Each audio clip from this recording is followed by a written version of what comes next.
আমার বাবা এখন দেখতে কেমন এটা আমি জানি না। আমার ভাই প্রতিদিন জিজ্ঞাসা করে বাবা কোথায়, বাবা কোথায়। আমার আম্মুর কাছে এটার কোনো উত্তর থাকে না। আমরা ক্লান্ত, আমরা এখন আমাদের বাবাদের ফিরত চাই। আমাদের এভাবে আর বাঁচতে ইচ্ছে করে না, আমাদের বাবাদের হাতটা ধরে বাঁচতে ইচ্ছে করে। আমরা ছোট থেকে বড় হয়ে গেলাম এই যুদ্ধ করতে করতে, আর কতদিন আমরা এই যুদ্ধ করব?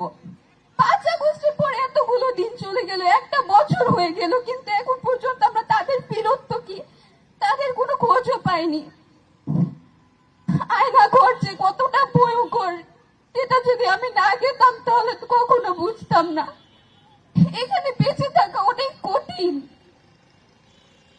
এখানে যে আমার বাবা, আমার চাচুরা কিভাবে ছিল এটা বলার মতো না। ওয়ালটন এখন দেশের সীমানা পেরিয়ে পৌঁছে গিয়েছে 50টিরও বেশি দেশে। ওয়ালটন, ঘরে ঘরে, বিশ্বজুড়ে। তারা অনেক কষ্ট করছে, এটা বলার মতো না।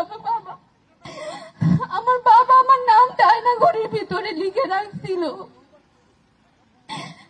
আমি জানি না আমার বাবা এখনো বেঁচে আছেও কিনা, কিন্তু আমি আমার বাবাকে ফিরত চাই। আমি আমার বাবাকে জড়িয়ে ধরতে চাই।